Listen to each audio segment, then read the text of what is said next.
जय हिंद दोस्तों, कैसे हो आप सब। मैं चंदन स्वागत करता हूं अपने यूट्यूब चैनल पे। तो बताइए पढ़ाई लिखाई कैसी चल रही है। तो आज हम करने वाले हैं ग्रुप डी वाले बच्चों के लिए विद्याग्राम एप्लीकेशन पे all India live mock test कराया गया था। ठीक है, तो आज हम उसका बेहतरीन तरीके से सॉल्यूशन करेंगे।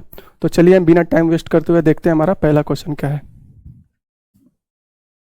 तो हमारा पहला क्वेश्चन क्या है, यदि एक संख्या का 2/3 का 10% का 20% 697 है तो संख्या में ज्ञात करना है। जैसे कोई संख्या है उसका 2/3 फिर उसका 10% फिर उसका 20% 697 दिया गया है, तो हमें वो संख्या ज्ञात करना है। ठीक है, जैसे हम मान लेते हैं कोई संख्या x है। ठीक है, कोई संख्या हम x मान लेते हैं। ठीक है, x का क्या बोला है 2/3।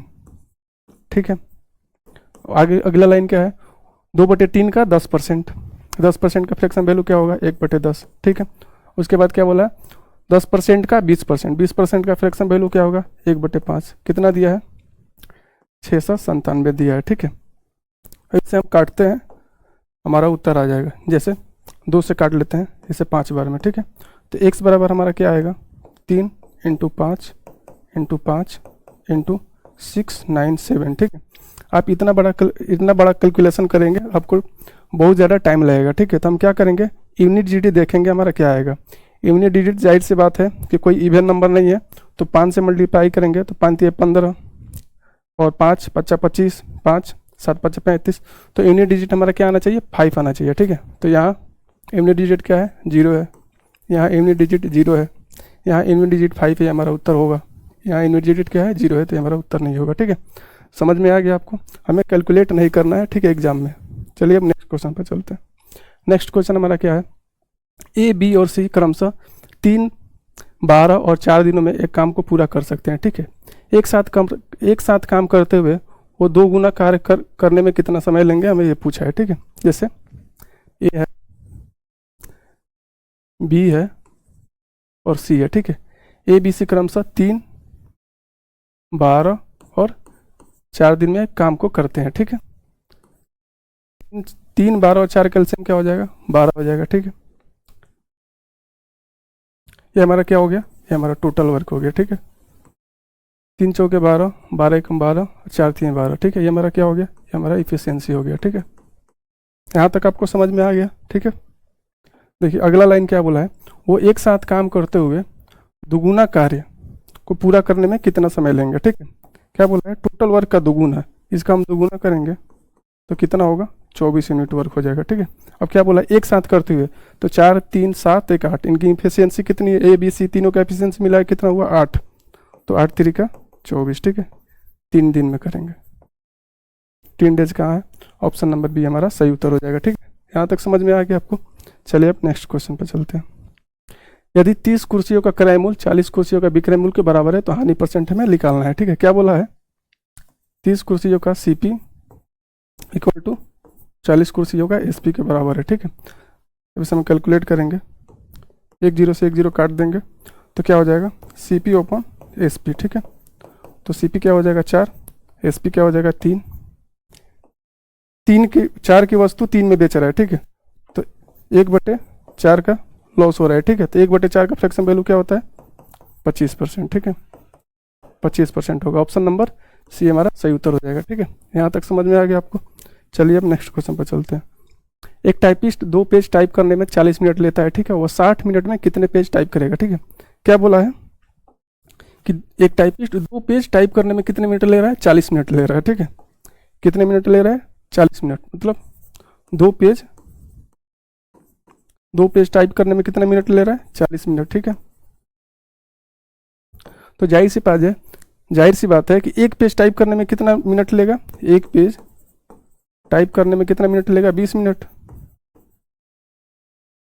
ठीक है, यहाँ तक समझ में आ गया आपको। अब क्या बोला है कि 60 मिनट में कितना पेज टाइप करेगा, 60 मिनट में कितना पेज टाइप करेगा, 60 मिनट में 3 पेज टाइप करेगा। ठीक है, 60 मिनट में कितना पेज टाइप करेगा 3 पेज, तो 3 पेज हमारा सही उत्तर हो जाएगा। ठीक है, 3 पेज कहाँ है, ऑप्शन नंबर बी हमारा सही उत्तर हो जाएगा। ठीक है, एग्जाम में आपको इतना लिखना नहीं होता है, डायरेक्ट 2 पेज टाइप करने में 40 मिनट ले रहा है तो 1 पेज में 20 मिनट लेगा, तो 3 पेज में 60 मिनट लेगा। ठीक है, टिक करो और निकल जाओ। चलिए अब नेक्स्ट क्वेश्चन पर चलते हैं।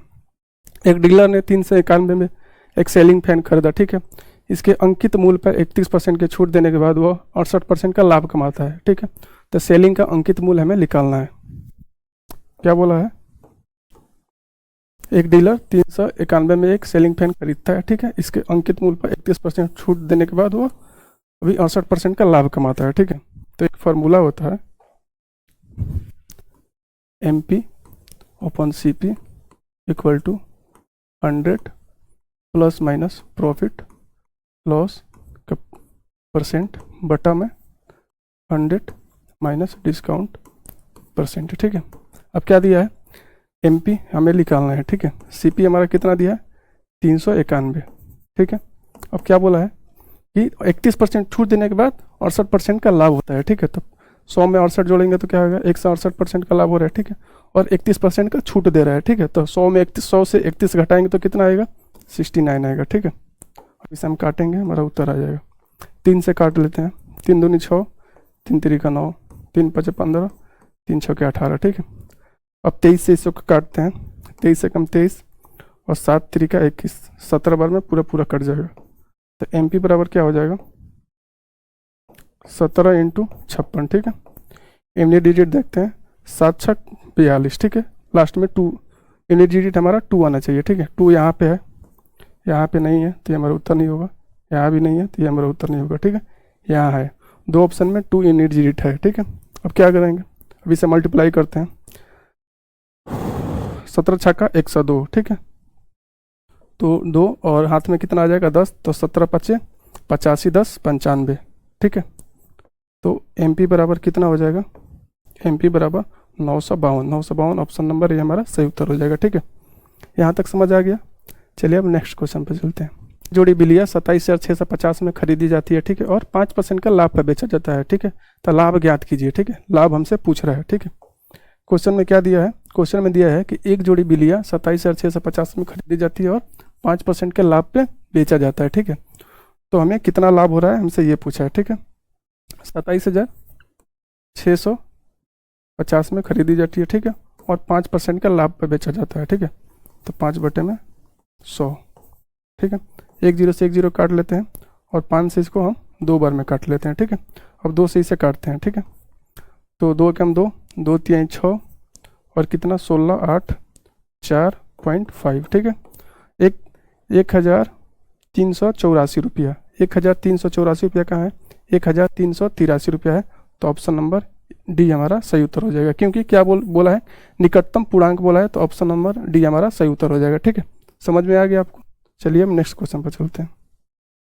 नेक्स्ट क्वेश्चन 46 केले 3 बंदरों के बीच 1/6, 1/9 और 1/4 के अनुपात में वितरित किया जाता है, तो पहले बंदर को कितने केले मिलेंगे। ठीक है, क्वेश्चन में क्या दिया है, क्वेश्चन में दिया है कि यदि 646 केले, कितने केले हैं, 646 केले 3 बंदरों में 1/6, 1/9 और 1/4 के अनुपात में बांटा जाता है। ठीक है, तो पहले बंदर को कितना मिला हमें ये बताना है। ठीक है, जैसे क्या बोला है कि 1/6, उसके बाद 1/9, उसके बाद क्या दिया है 1/4। ठीक है, 6 4 6 और 9 और 4 का एलसीएम क्या ले सकते हैं, 36 ले लेंगे। ठीक है, इनका एलसीएम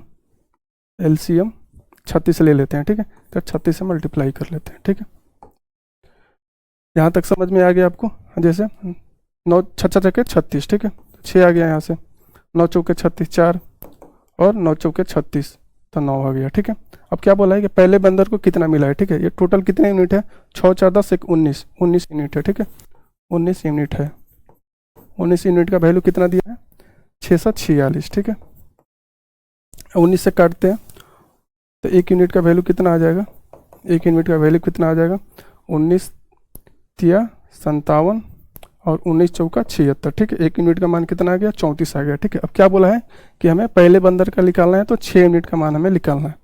हमसे क्या पूछा है, पहले बंदर का मान पूछा है, तो हमें 6 यूनिट का निकालना है। तो 6 यूनिट का क्या हो जाएगा, 6 यूनिट का वैल्यू क्या हो जाएगा, इसमें 6 से मल्टीप्लाई करेंगे तो 6 6 24, मतलब यूनिट डिजिट 4 आना चाहिए, सबका 4 है, और 6 6 24 और 6 3 18 2 20, तो 204 आ जाएगा। ठीक है, 204 कहाँ है, 204 ऑप्शन नंबर बी हमारा सही उत्तर हो जाएगा। ठीक है, समझ में आ गया आपको। चलिए अब नेक्स्ट क्वेश्चन पर चलते हैं।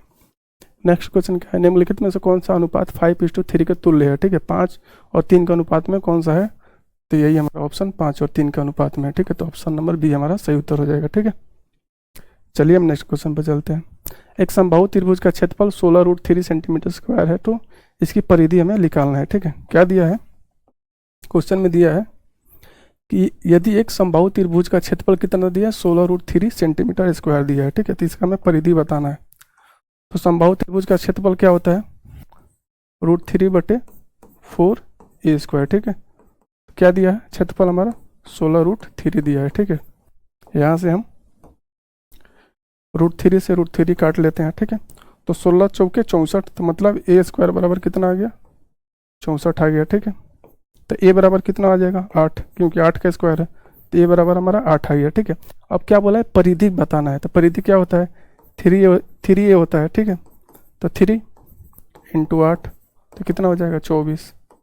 24 कहाँ है, ऑप्शन नंबर डी हमारा सही उत्तर हो जाएगा, ठीक है। यहाँ तक समझ आ गया आपको। चलिए अब नेक्स्ट क्वेश्चन पर चलते हैं। सिंप्लीफिकेशन का क्वेश्चन दिया है, ठीक है। 36, ठीक है। 6 यहाँ से और 16 दूनी 32, ठीक है। 32 यहाँ से और 25 दूना 50 यहाँ से, ठीक है। तो क्या आ गया, 61 + 32 - 18, 18 उसके बाद +6 + 50 - 43, ठीक है। सबका यूनिट डिजिट अलग अलग है, ठीक है। तो हम यूनिट डिजिट पे काम करेंगे, ठीक है। जैसे सबसे पहले प्लस वाला जोड़ते हैं, 2 1 3, 2 1 3 3 6 6 3 9 9, ठीक है, 9 आ गया, ठीक है। अब क्या बोला, माइनस वाला करते हैं, 8 8 और 8 3 11, तो 9 में से एक जाएगा तो क्या आ जाएगा, यूनिट डिजिट हमारा 8 आना चाहिए, ठीक है। इसका 8 नहीं है, इसका 8 नहीं है, इसका यूनिट डिजिट 8 है, हमारा उत्तर हो जाएगा, ठीक है। इसका 8 नहीं है तो ये भी हमारा उत्तर नहीं होगा, ठीक है। तो बिना हम पूरा इसे सॉल्व किए हम निकाल सकते हैं यूनिट डिजिट से। आप इसे पूरा सॉल्व करिएगा तो इतना ही आएगा, 88। आप चेक कर लेना, ठीक है। ऑप्शन नंबर बी हमारा सही उत्तर हो जाएगा, ठीक है। चलिए अब नेक्स्ट क्वेश्चन पर चलते हैं। 5 वर्ष पूर्व मीरा अपनी भतीजी काव्या से 3 गुना बड़ी थी, ठीक है। अब से 7 वर्ष बाद मीरा काव्या से 2 गुनी बड़ी है, ठीक है। तो मीरा के वर्तमान आयु हमें निकालना है, ठीक है। क्वेश्चन में क्या दिया है, क्वेश्चन में दिया है कि 5 वर्ष पूर्व मीरा अपनी भतीजी काव्या से 3 गुनी बड़ी है, ठीक है। 3 गुनी बनी है, 3 गुनी बड़ी है, ठीक है। ये हो गया मेरी मीरा, ये हो गई हमारी काव्या, ठीक है। काव्या से 3 गुनी बड़ी है, अगर काव्या 1 यूनिट है तो मीरा 3 यूनिट है, ठीक है। अब क्या बोला है, 5 वर्ष पूर्व, ठीक है। 5 वर्ष पूर्व हम मान लेते हैं, ठीक है। अब से 7 वर्ष बाद, ठीक है, मीरा काव्या से 2 गुनी बड़ी है, ठीक है। 7 वर्ष बाद क्या होता है कि 1 से 2 यूनिट हो जाती है, ठीक है। तो हमारा क्या एज में, अगर आपका भाई आपसे 2 वर्ष बड़ा है तो जाहिर सी बात है 50 साल के बाद भी आपका भाई आपसे 2 वर्ष बड़ा ही रहेगा, ठीक है। तो इनका गैप हम सेम करेंगे, ठीक है। कि यहाँ एक का गैप है, यहाँ 0 का गैप है, ठीक है। तो हम 2 से मल्टीप्लाई कर लेंगे, ठीक है। तो यहाँ भी 3 और 4 का गैप 1 हो गया, यहाँ भी 1 और 2 का गैप 1 हो गया, ठीक है। क्या बोला, 7 वर्ष बाद, ठीक है। तो 7 वर्ष बाद है, ठीक है।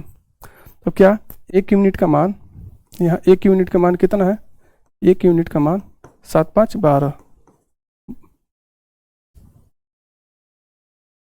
1 यूनिट का मान कितना है, 12 ही है, ठीक है। अब क्या बोला है कि मीरा की वर्तमान आयु कितनी हो जाएगा, 3 है, 3 यूनिट है, तो 12 3 36 हो जाएगा, ठीक है। अब क्या बोला है, वर्तमान आयु ज्ञात करना है, ठीक है। लेकिन 5 वर्ष पूर्व, तो इसमें 5 हम ऐड करेंगे तो 6 5 11 41 वर्ष हो जाएगा, ठीक है। तो मीरा की वर्तमान आयु कितना हो जाएगा, 41। ऑप्शन नंबर बी हमारा सही उत्तर हो जाएगा, ठीक है। समझ में आ गया आपको। चलिए अब नेक्स्ट क्वेश्चन पर चलते हैं। एक्स के किस मान के लिए समीकरण सत्य है, ठीक है। x + 5 का स्क्वायर -x - 5 का स्क्वायर = 80, ठीक है। तो इस टाइप के क्वेश्चन हम क्या करेंगे, आप इसको सॉल्व करने से अच्छा है कि आप ऑप्शन पुट करके देख लो, ठीक है। 5 3 8, 8 का स्क्वायर करेंगे तो 64 आएगा, ठीक है। 64 में से अगर हम 3 में से 2 8 घटाएंगे तो हमारा 80 नहीं आएगा, ठीक है। दूर दूर तक कोई रहता नहीं है, हमें इसके करीब जाना है, 80 के करीब। तो क्यों ना हम देखें कि क्या इसमें ऐड करें कि हम 80 के करीब चले जाएं। तो अगर हम 4 ऐड करते हैं तो 5 4 9, तो मतलब 9 81, ठीक है। तो हमारा क्या हो जाएगा, 81 आ जाएगा। अगर हम ऑप्शन डी लेते हैं, 4 पुट करते हैं, जैसे x प्लस, जैसे x का वैल्यू हम 4 पुट करते हैं, 4 प्लस 5 का स्क्वायर, ठीक है, माइनस 4 माइनस 5 का स्क्वायर, ठीक है। तो क्या होगा, 4 5 9, 9 का स्क्वायर कितना हो जाएगा, 81, ठीक है। यहाँ से -1 का स्क्वायर -1 का स्क्वायर 1 में से इसमें अगर 81 में से 1 घटाएंगे तो क्या होगा, 80 आ जाएगा। तो ऑप्शन नंबर डी हमारा सही उत्तर हो जाएगा, ठीक है। आप इसे ऑप्शन से सॉल्व कर सकते हो। चलिए नेक्स्ट क्वेश्चन पर चलते हैं, ठीक है। क्या दिया है, 60 सेमी, 45 सेमी, 30 सेमी आयाम की एक ठोस लकड़ी को घन पूरी तरह से 5 सेमी भुजा वाले घनों में काटा जाता है, ठीक है। जाहिर सी बात है, अगर आप किसी वस्तु को काटते हो या पिघलाते हो तो उसके वॉल्यूम में कोई चेंज नहीं आता है, कोई परिवर्तन नहीं आता है, ठीक है। तो क्या बोला है कि वॉल्यूम, कि वॉइड का वॉल्यूम क्या होता है, L into b into h, ठीक है। तो क्या दिया है, 60 45 इंटू 30, ठीक है। क्यूब का वॉल्यूम क्या होगा, क्यूब का वॉल्यूम क्या होगा, ए क्यूब होता है, ठीक है। तो 5 इंटू 5 में इसे काटा जाता है, ठीक है। अब इसे सॉल्व करते हैं, 5 से काटते हैं 12 बार में, इसको काट लेते हैं 9 बार में, ठीक है, इसको काट लेते हैं 6 बार में, ठीक है। सबका यूनिट डिजिट अलग अलग है, ठीक है। अब क्या करेंगे, 6 दूना 12, 2 9 दूना 18, मतलब यूनिट डिजिट हमारा 8 आना चाहिए। यहाँ 0 है, ये हमारा उत्तर नहीं होगा। यहाँ 4 है, ये हमारा उत्तर नहीं होगा। यहाँ 8 है, ये हमारा उत्तर होगा। यहाँ 2 है, ये हमारा उत्तर नहीं होगा, ठीक है। समझ में आ गया आपको, आपको कैलकुलेट नहीं करना है, इसको पूरा कैलकुलेट करिएगा, टाइम वेस्ट हो जाएगा, ठीक है। आप इसे मल्टीप्लाई भी करिएगा तो आपका यही आएगा 648, ठीक है। चलिए अब नेक्स्ट क्वेश्चन पर चलते हैं। यहाँ तक समझ आ गया आपको। दो संख्याएं का एलसीएम कितना है, 192, और एचसीएफ कितना है, 32। यदि पहली संख्या 64 है तो दूसरी संख्या में ज्ञात करना है, ठीक है। जैसे क्या बोला है, एक फार्मूला आता है, एलसीएम इंटू एचसीएफ बराबर first number into second number, ठीक है। क्या बोला है, एलसीएम कितना दिया है, 192, एचसीएफ कितना दिया है, 32, ठीक है। पहली संख्या कितना दी है, 64, तो हमें दूसरी संख्या निकालना है, ठीक है। दूसरा संख्या हमें निकालना है, ठीक है। अब इसे काटते हैं, 32 से 2 बार में काटेंगे 64, और 2 से इससे काटते हैं तो 8 9 दूना 18 और 6 96 आ जाएगा। दूसरी संख्या हमारा कितना आएगा, 96 कहाँ है, ऑप्शन नंबर बी हमारा सही उत्तर हो जाएगा, ठीक है। यहाँ तक समझ आ गया आपको। चलिए नेक्स्ट क्वेश्चन पे चलते हैं। 250 की राशि पर 14% वर्ष की दर से 2 वर्षों में चक्रवृद्धि ब्याज जो कि वार्षिक रूप से संयोजित है, ठीक है, हमें चक्रवृद्धि ब्याज निकालना है, ठीक है। प्रिंसिपल हमारा कितना दिया है, 250 दिया है, ठीक है। क्या बोला है कि 14% वार्षिक दर से, ठीक है। तो 114 अपॉन में 100 इंटू 114 अपॉन में 100, ठीक है। डायरेक्ट हम कैलकुलेट कर लेंगे, जैसे 2 0 से 2 0 कैंसिल। अब इसे काट लेते हैं, 25 चौका 100 4, 2 से काट लें 2, और इसे 2 से काटते हैं 2 से तो 5 57, इसे 2 से काटेंगे तो 57, ठीक है। तो क्या आ जाएगा, 57 इंटू 57, ठीक है। यूनिट डिजिट 7 7 7 7 49, 9 आना चाहिए। यूनिट डिजिट यहाँ क्या है, 7 है, ये नहीं होगा। यहाँ भी 7 है, ये नहीं होगा। यहाँ 4 है, ये भी नहीं होगा। यहाँ 9 है, तो हमारा उत्तर क्या हो जाएगा, ऑप्शन नंबर डी हो जाएगा, ठीक है। अगर आप इसे कैलकुलेट करिएगा तो आपका उत्तर कितना आएगा, 3249। आप इसे कैलकुलेट करके देखना था। हम एग्जाम में बिना कैलकुलेशन के कम से कम 15 से 20 सवाल में हम यूनिट डिजिट से सॉल्व कर सकते हैं, ठीक है। यूनिट डिजिट से सॉल्व कर सकते हैं। चलिए नेक्स्ट क्वेश्चन पर चलते हैं। यदि मूलधन और 4 वर्ष का साधारण ब्याज का अनुपात 8:5 है तो ब्याज का दर हमें निकालना है, ठीक है। जैसे क्या दिया है, यदि मूलधन और 4 वर्ष बाद साधारण ब्याज का अनुपात 8:5 है तो हमें ब्याज निकालना है, ठीक है। एसआई बराबर क्या होता है, एसआई बराबर होता है P into R into T upon में 100, ठीक है। क्या दिया है, दिया है कि यदि मूलधन और 4 वर्ष बाद साधारण ब्याज का अनुपात कितना है, 8:5 है, ठीक है। हम मान लेते हैं कि हमारा प्रिंसिपल कितना है, 8 है, ठीक है। 8 के है इंटू क्या दिया है, एसआई हमारा कितना दिया है, एसआई हमारा दिया है 5 के, ठीक है। हम 5 के एसआई मान लेते हैं, ठीक है। टाइम कितना दिया है, 4 वर्ष। हमें रेट निकालना है और टाइम हमारा कितना दिया है, 4 वर्ष बटे में 100, ठीक है। अब इसे काटेंगे, हमारा उत्तर आ जाएगा। जैसे के से के काट लेते हैं, के से के कट जाएगा, ठीक है। और 5 से काट लेते हैं, 4 से काटते हैं, 25 चौका 100, ठीक है। तो हमारा आर बराबर क्या हो जाएगा, रेट परसेंट बराबर क्या होगा, 25 पाँचे 125 बटे में 8, ठीक है। यहाँ तक समझ आ गया। अब 8 से इसे भाग करेंगे, ठीक है। 8 एकम 8, बचेगा कितना 25, तो 8 त्रिका 8 एकम 8, बचेगा कितना 4 45, तो 8 5 40, ठीक है। 15 बचेगा कितना 40, बचेगा 5, ठीक है। तो 50, तो 8 छक 48, ठीक है। 15.6 करके आएगा, 15.6 ऑप्शन ए में नहीं है, ऑप्शन बी भी नहीं है, 15.6 ऑप्शन नंबर सी है। तो 15.625% आ जाएगा आपका सही उत्तर, ठीक है। ऑप्शन डी भी नहीं है, ठीक है। समझ आ गया आपको। चलिए हम नेक्स्ट क्वेश्चन पर चलते हैं। एक त्रिभुज की भुजाएं 87 सेंटीमीटर, 108 सेंटीमीटर और 75 सेंटीमीटर, ठीक है। 108 सेंटीमीटर लंबाई वाले भुजा के अनुरूप इसकी ऊंचाई हमें निकालना है, ठीक है। क्या दिया है क्वेश्चन में, क्वेश्चन में दिया है कि एक त्रिभुज की भुजाएं 87 सेंटीमीटर, 108 सेंटीमीटर और 75 सेंटीमीटर है, ठीक है। तो 108 सेंटीमीटर की लंबाई वाले भुजा के अनुरूप उसकी ऊंचाई हमें ज्ञात करना है, ठीक है। तो सबसे पहले हम क्या निकालेंगे, सेमी पेरीमीटर निकालेंगे, ठीक है। तो कितना दिया है 87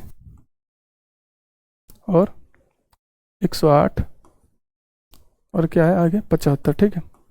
तो हम इसे इजी कैलकुलेशन करने के लिए इसे 3 से हम डिवाइड कर लेते हैं। तो क्या आएगा, 3 दूनी 6, 3 9 27, ठीक है। 3 3 9, 3 6 18 और 25 3 75, ठीक है। अब इसे ऐड करेंगे, सेमी पेरीमीटर हमें निकालना है। तो 9 6 15, 9 6 15, 5 20 का 0, ठीक है। 3 2 5 2 7 2 9, ठीक है, बटे में 2। तो हमारा सेमी पेरीमीटर कितना आ जाएगा, 45 आ जाएगा, ठीक है। अब हम इसे आगे कैलकुलेट करते हैं। यहाँ 3 से हम त्रिभुज के मतलब डायमेंशन में, इसके आयाम में हम 3 से डिवाइड किए हैं। तो इस एरिया में हम क्या करेंगे, 9 से मल्टीप्लाई करेंगे, ठीक है। याद रखना है आपको। तो क्या आ जाएगा, एरिया इसका कैसे लिख लेगा, 45 इंटू 45 माइनस 29 कितना आ जाएगा, 45 माइनस 29 16, ठीक है। 45 माइनस 36 कितना आएगा, 36 5 4 9 9 आ गया, ठीक है। यहाँ से 20 आ जाएगा, ठीक है। अब इसे हम कैसे सॉल्व करेंगे, अब हम इसे जैसे यहाँ 5 9 45, ठीक है, 5 9 45, ठीक है। ये तो 4 का स्क्वायर है, ठीक है, ये 3 का है। यहाँ 5 चौके 20, ठीक है। 5 5 तो 5 और 5 कैंसिल करेंगे, तो यहाँ से 5 एक बाहर आ गया, ठीक है। 9 9 से 9 कैंसिल, तो यहाँ से 9 एक बाहर आ गया, ठीक है। 16 का स्क्वायर कितना 16 है, तो 4 का स्क्वायर 16 होता है, ठीक है। अब क्या बचा, 4 बचा, तो 2 यहाँ से आ जाएगा, ठीक है। अब इसे मल्टीप्लाई करेंगे, 5 9 45, 45 दूना 90 और 9 चौके 36, 360। अब इसे हम 9 से मल्टीप्लाई करेंगे, क्योंकि यहाँ 3 से हमने डिवाइड किया था, तो एरिया में हमें 9 से मल्टीप्लाई करना पड़ेगा, ठीक है। तो कितना आ जाएगा, यहाँ से 0 0 और 9 छक्के 54 के 4, हाथ में लगा 5, 6 9 9 3 27 और 5 कितना हो जाएगा 27, 3 30 2 32, 340 आ जाएगा, ठीक है। 340 सेंटीमीटर स्क्वायर। एरिया कितना आ गया, 340 मीटर, 340 3240 सेंटीमीटर स्क्वायर आ गया, ठीक है। तो हमारा एरिया कितना आ गया, 3240 सेंटीमीटर स्क्वायर, ठीक है। तो हमें क्या निकालना है, हमें क्या बोला, 108 सेंटीमीटर लंबाई वाले भुजा के अनुरूप इसकी ऊंचाई हमें निकालना है, ठीक है। तो एरिया हमारा कितना आ गया, 3240 सेंटीमीटर स्क्वायर, ठीक है। तो 108 सेंटीमीटर वाले भुजा के अनुरूप हमें ऊंचाई निकालना है। तो 1/2 इंटू 108 इंटू एच, ठीक है। तो इसे 2 से काटते हैं, तो कितना आ जाएगा 54, ठीक है। तो एच बराबर हमारा क्या हो जाएगा 3240 बटा में 54, ठीक है। इसे 54 इसे पूरा कितने बार में काटेगा, तो 6 चक्के 24 का 4, 6 5 30 2 32, इसे पूरा 60 बार में काट देगा, ठीक है। 60 कहाँ है, ऑप्शन नंबर डी हमारा सही उत्तर हो जाएगा, ठीक है। यहाँ तक समझ आ गया आपको। चलिए अब नेक्स्ट क्वेश्चन पर चलते हैं। नेक्स्ट क्वेश्चन क्या है, यदि समकोण त्रिभुज एबीसी में पी समकोण है, तो tan A बराबर क्या दिया है, tan A बराबर क्या दिया है 3/4, ठीक है। क्या निकालना है हमें, कोसेक A निकालना है, ठीक है। कोसेक ए निकालना है, ठीक है। 3 हमारा क्या हो गया P, ये हमारा B हो गया, ठीक है। ट्रिपलेट क्या होता है 3 4 और 5, एक हमारा ट्रिपलेट होता है। तो यहाँ से हमारा H कितना आ गया, H बराबर हमारा कितना आ गया 5, ठीक है। कोसेक A बराबर क्या होगा, साइन का उल्टा कोसेक हो जाएगा, तो हमारा क्या हो जाएगा H/P, ठीक है। तो H हमारा कितना है 5, H हमारा 5 है और P हमारा कितना है 3, तो 5/3 हमारा सही उत्तर हो जाएगा। 5/3 ऑप्शन नंबर डी हमारा सही उत्तर हो जाएगा, ठीक है। समझ आ गया आपको। चलिए अब नेक्स्ट क्वेश्चन पर चलते हैं। 13 संख्याओं का औसत कितना है 7 है। यदि प्रत्येक संख्या में 3 से गुणा किया जाए तो नया औसत क्या होगा। जैसे 13 संख्याओं का औसत कितना दिया है 7 दिया है और प्रत्येक संख्या में 3 से मल्टीप्लाई करा है, तो जाहिर सी बात है आपको एवरेज में भी 3 से मल्टीप्लाई करना पड़ेगा, ठीक है। तो एवरेज में हम 3 से मल्टीप्लाई करेंगे तो 7 3 21, ऑप्शन नंबर डी हमारा सही उत्तर हो जाएगा, ठीक है। चलिए नेक्स्ट क्वेश्चन पर चलते हैं। 2 सकेंद्रीय वृत्तों की त्रिज्या 13 सेंटीमीटर और 5 सेंटीमीटर है, ठीक है। तो बड़े वृत्त की उस जीवा की लंबाई ज्ञात कीजिए जो छोटे वृत्त को स्पर्श करती है, ठीक है। जैसे 2 सर्कल है, एक बड़ा वाला, ठीक है, और एक छोटा वाला, ठीक है। अब क्या दिया है क्वेश्चन में, दिया क्या है कि 2 संकेंद्रित वृत्तियों की त्रिज्या कितना 13 और 5 सेंटीमीटर है, ठीक है। बड़ी वृत्त की जीवा, उस जीवा की लंबाई ज्ञात कीजिए जो छोटे वृत्त को स्पर्श करती है, ठीक है। स्पर्श रेखा है, ठीक है। छोटी वृत्त की स्पर्श रेखा है, छोटे वृत्त की स्पर्श रेखा है, मतलब ये हमें जीवा निकालना है। छोटे वृत्त की स्पर्श रेखा, इसको मान लेते हैं ए, इसको हम मान लेते हैं बी, ठीक है। ये हमारा हो गया पी, यहाँ Q, P Q A B को 2 बराबर भागों में बांट रहा है, ठीक है। ये हमें ध्यान देना है। अब क्या दिया है कि 13 सेंटीमीटर और 5 सेंटीमीटर, ये हमारा कितना है 5 सेंटीमीटर, ये हमारा कितना है 13 सेंटीमीटर, ठीक है। हमारा एक ट्रिपलेट होता है 5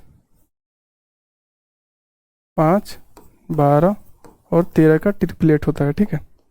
तो यहाँ से हमारा क्या आ जाएगा, यहाँ से हमारा आ जाएगा 5 12 5 13, तो ये हमारा हो जाएगा 12, ठीक है। ये हमारा 12 है तो जाहिर सी बात है ये भी हमारा 12 हो जाएगा। तो क्या बोला है कि हमें जीवा की लंबाई, ए बी की लंबाई पूछा है, तो ए बी बराबर क्या हो जाएगा 12 + 12 = 24, ठीक है। 24 कहाँ है, ऑप्शन नंबर सी हमारा सही उत्तर हो जाएगा, ठीक है। यहाँ तक समझ आ गया आपको। चलिए अब नेक्स्ट क्वेश्चन पर चलते हैं। रघु की आय और व्यय का अनुपात 2:1 है, ठीक है। उसकी आय में 30% की वृद्धि हुई और व्यय में 10% की कमी आई, ठीक है। यदि प्रारंभिक व्यय 35,000 है तो उसका अंतिम बचत हमें ज्ञात करना है, ठीक है। क्वेश्चन में हमें क्या दिया है, क्वेश्चन में हमें दिया है कि रघु की आय और व्यय का अनुपात कितना दिया है 2:1 दिया है, ठीक है। 2:1 दिया है। इनकम, एक्सपेंडिचर, या हमारा क्या हो गया सेविंग हो गया, ठीक है। आय कितना है, इसको हम 200 मान लेते हैं, ठीक है। खर्च कितना कर रहा है 100 यूनिट खर्च कर रहा है। हम 2 को 200 मान लेते हैं, ठीक है, और 1 को 100 मान लेते हैं, ठीक है। तो जाहिर से इनकम 200 है और अगर 100 खर्च कर रहा है तो बचत कितना कर रहा है 100 रुपया यहाँ बचा रहा है, ठीक है। अब अगला लाइन क्या बोला है, अगला लाइन बोला है कि उसकी आय में 30% की वृद्धि होती है, ठीक है। इसका आय में कितना वृद्धि हो रहा है 30% का वृद्धि हो रहा है। तो इसका आय कितना है 200 में अगर हम 30% की वृद्धि करेंगे तो 3 दूना 6 60 की वृद्धि होगा, तो इसमें कितना हो जाएगा 260 यहाँ से आ जाएगा, ठीक है। उसके बाद क्या बोला है व्यय में 10% की कमी होती है, ठीक है। तो व्यय कितना है, एक्सपेंडिचर इतना कितना है 100 है, इसमें अगर 10% की हम कमी करेंगे तो कितना आ जाएगा 90 आ जाएगा, ठीक है। टोटल इनकम इसका कितना है 260 और एक्सपेंडिचर कितना है, खर्च कितना कर रहा है 90 खर्च कर रहा है, तो सेविंग कितना कर रहा है 170 सेविंग कर रहा है, ठीक है। अब क्या बोला है कि यदि प्रारंभिक व्यय कितना है, प्रारंभिक में शुरुआत में व्यय कितना कर रहा है 35,000 कर रहा है, ठीक है। तो 100 यूनिट का मान खर्च कितना कर रहा है, मानते हैं 100 यूनिट खर्च कर रहा है, ठीक है। 100 यूनिट खर्च कर रहा है, 100 यूनिट का मान कितना दिया 35,000 दिया है, ठीक है। 35,000 दिया है, तो 1 यूनिट का मान कितना आ जाएगा, 1 यूनिट का मान 350 आ जाएगा, ठीक है। अब क्या बोला है उसका बचत हमें मतलब 170 यूनिट का मान निकालना है। तो 170 यूनिट का मान क्या होगा, इसे मल्टीप्लाई करेंगे तो लास्ट में 00 आएगा और 17 × 5 = 85 के 5 हाथ में लगा 8, 17 × 3 = 51 और 8 कितना आ जाएगा 59, 59500, 59500 ऑप्शन नंबर ए हमारा सही उत्तर हो जाएगा। ठीक है, समझ में आ गया आपको। चलिए अब नेक्स्ट क्वेश्चन पर चलते हैं। ए बी सी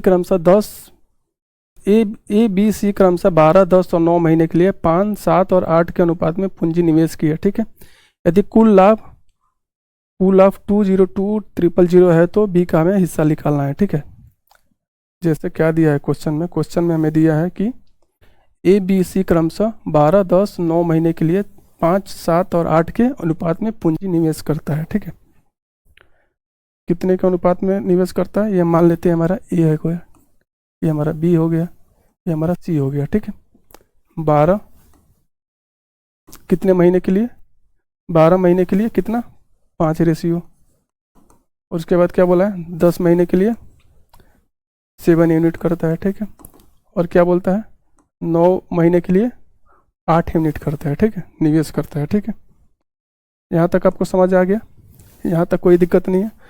12 महीने के लिए 5 यूनिट निवेश करता है। ठीक है, 10 महीने के लिए 7 यूनिट निवेश करता है और 9 महीने के लिए 8 यूनिट निवेश करता है। ठीक है, तो यहाँ से हम काटेंगे, ये हमारा इन्वेस्टमेंट हो गया, तो यहाँ से हमारा प्रॉफिट का रेशियो आ जाएगा। ठीक है, यहाँ से हमका प्रॉफिट का रेशियो आ जाएगा। ठीक है, 2 से काट लेते हैं, 6 बार में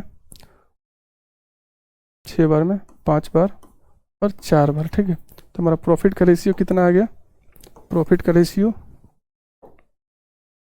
635 और यहाँ से 7 5 35 और 9 चौका 36। ठीक है, तो कितना यूनिट है, प्रॉफिट का रेशियो हमारा कितना यूनिट है 3 3 6 3 9, मतलब 9 1 10, 101 यूनिट है, 101 यूनिट है। 101 यूनिट का मान कितना दिया है, 101 यूनिट का मान दिया है हमें।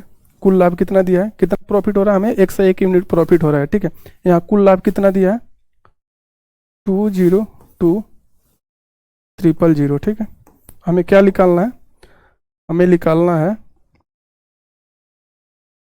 निकालना है बी का हिस्सा। बी का हिस्सा कितना है 7 5 35 यूनिट का मान हमें निकालना है। ठीक है, 35 यूनिट का मान निकालना है। ये कितने बार में काटेगा, इसको 2 बार में काटेगा, तो यहाँ से कितना आ जाएगा 2000 आ गया। ठीक है, 35 दूना 70, तो कितना 70,000 हमारा सही उत्तर हो जाएगा। 70,000 कहाँ है, ऑप्शन नंबर डी हमारा सही उत्तर हो जाएगा। ठीक है, 1 यूनिट का मान कितना आ गया 2000। ठीक है, तो 35 यूनिट का मान 35 दूना 70, 70,000 ऊपर।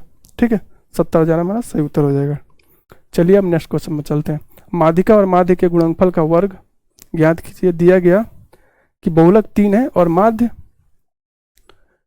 का 3/2 गुना है। ठीक है, माध्यिका और माध्य के गुणनफल का वर्ग ज्ञात कीजिए। दिया गया है कि बहुलक 3 है तो माध्य का 3/2 गुना है। ठीक है, मतलब बहुलक मोड हमारा कितना दिया है, अगर हमारा मोड 3 दिया गया है और मीन हमारा कितना दिया गया, मीन हमारा 2 दिया गया। ठीक है, फार्मूला क्या होता है, मोड बराबर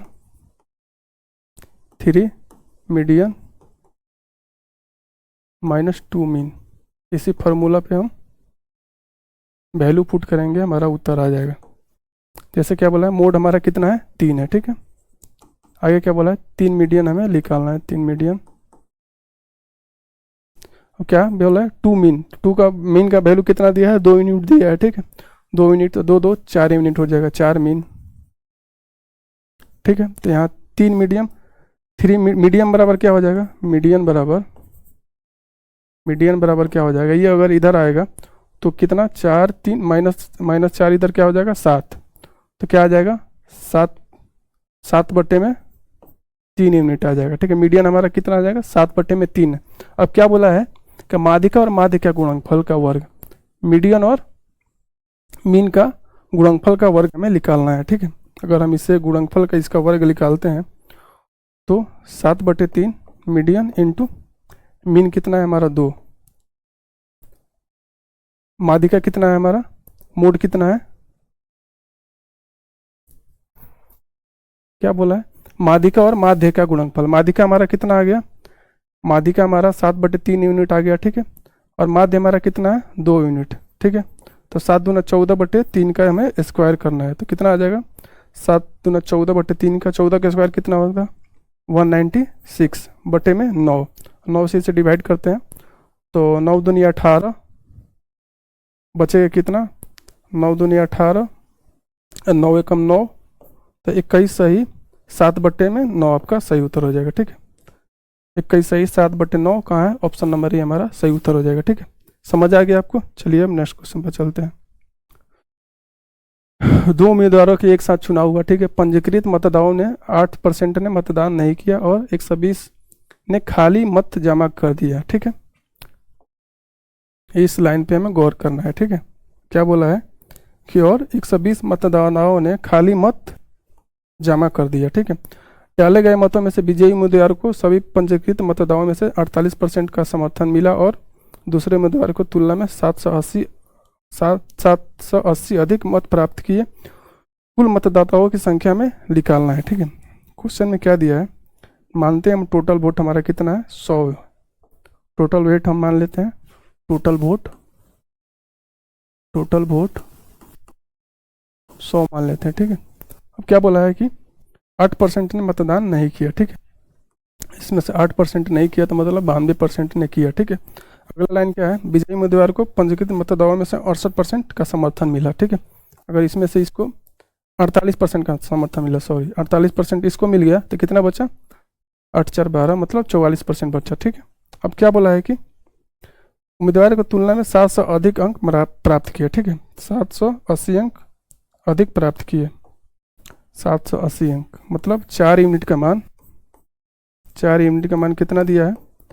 780 अधिक मत प्राप्त किया है, लेकिन यहाँ 120 मतदाताओं ने खाली मत डाला है। ठीक है, तो हमें खाली मत डाला है तो उसे हम थोड़ी काउंट करेंगे। तो 180 में से अगर हम 120 घटाएंगे तो 0 0 8 में से 2 गया 6 0 6 और कितना 7 में से 1 गया 6। ठीक है, 660 वोटों से वो जीतता है। ठीक है, तो क्या बोला है कि सूची में कुल मतदाताओं की संख्या निकालना है, हमें 100 यूनिट का मान निकालना है। तो ये कितने गुना है? 25 गुना है। ठीक है, 25 गुना है, 25 चौका 100। ठीक है, तो इसका हम 25 गुना करेंगे तो हमारा सही उत्तर आ जाएगा। ठीक है, 25 गुना करते हैं, 1 0 यहाँ और 25 छक्का कितना हो जाएगा?